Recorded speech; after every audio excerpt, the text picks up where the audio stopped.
Nitong Biyernes, May 10, 2024, dumating ang mag-asawang sina Sharon Cuneta at Kiko Pangilinan sa Makati City Hall, kasama ang kanilang legal counsel mula sa Británico Sarmiento and Ringler Law Firm para formal na sampahan ng reklamong cyber libel ang veteranang showbiz columnist at online host na si Christy Fermin. Pagdating sa Makati City Hall, ay agad na silang dumiretso sa tanggapan ni Prosecutor Dindo G. Venturanza ng Makati Prosecutor's Office. Doon ay nilagdaan at pinanumpaan nila ang kanilang salaysay kaugnay sa inihaing reklamo laban kay Christy Fermin. Matapos pumirma at manumpa ng kanilang salaysay, nagpaunlak ng panayam ang mag-asawa sa ABCB News, GMA7, TV5, at Pep.ph para idetalye ang nilalaman ng isinumite nilang sworn affidavit. Ayon kay Kiko, nagdesisyon sila ni Sharon na sampahan ng reklamo si Christy dahil umano sa mapanirang salita at akusasyon nito tungkol sa kanilang pamilya na inilabas sa vlog ng TV host sa YouTube channel nito.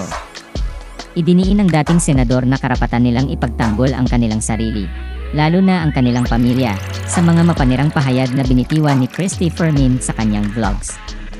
Tinawag pang criminal behavior ng dating senador ang pagpapakalat ng mga malisyosong impormasyon na wala namang sapat na basehan kung ito ay totoo. Anya, cybercrime law dahil malicious and imputation of defamation of our persons.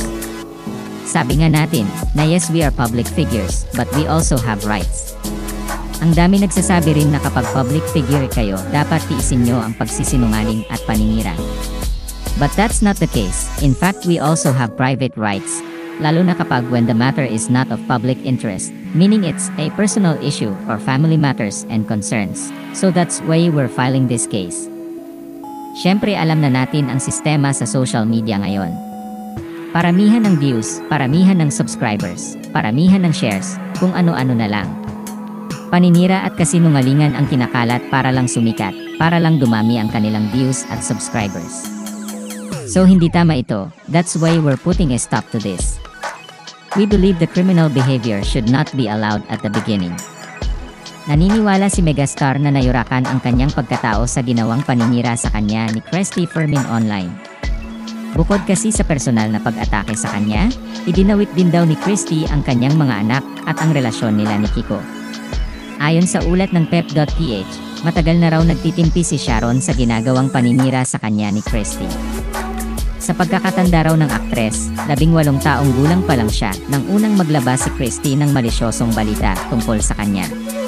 Sinabi rin niya na sa lahat daw ng pagkakataong siniraan siya ni Christy, ni isang beses daw ay hindi siya nilapitan nito para hingin ang panig niya.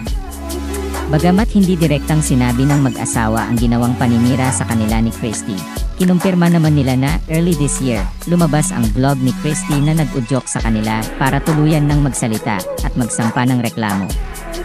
Matatanda ang naghain ng hiwalay na reklamo ang aktres na si Bea Alonzo laban kay Christy Fermin, pati na kay Ogie Diaz at ang mga co-host nila sa kani-kanilang online showbiz talk shows. Samantala, sa episode ng Christy Fermin nitong Biyernes, inacknowledge ni Christy ang lahat ng mga reklamong isinampa laban sa kanya sa ngayon, at naiintindihan raw niya kung saan nagmumula ang mga ito. Pero ayon sa kanya, wala pa siyang masasabi, at wala rin silang impormasyon na tinatanggap sa ngayon.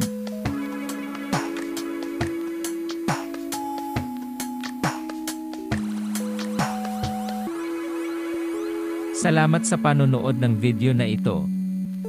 Huwag kalimutang mag-subscribe sa aming YouTube channel, i-like ang video na ito, at i-turn on na rin ang notification bell.